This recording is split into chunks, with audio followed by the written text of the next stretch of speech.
Okay, in the spirit of more testing, we're gonna do a little bit of, well, something else with this fine chopper.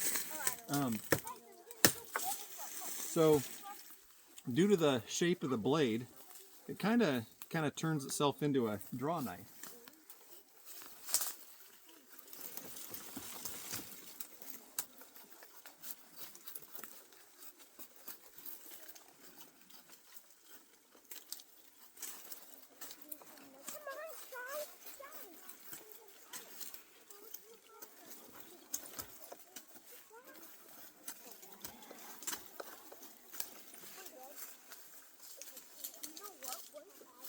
Yeah, it's actually surprising how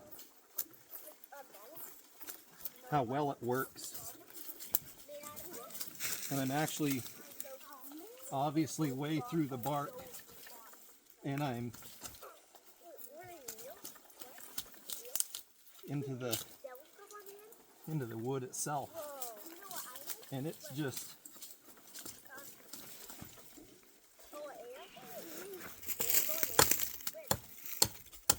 get that knot out of the way.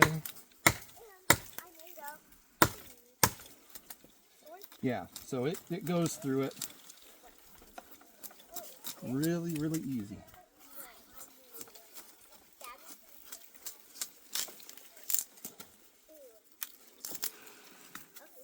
Quite the knife.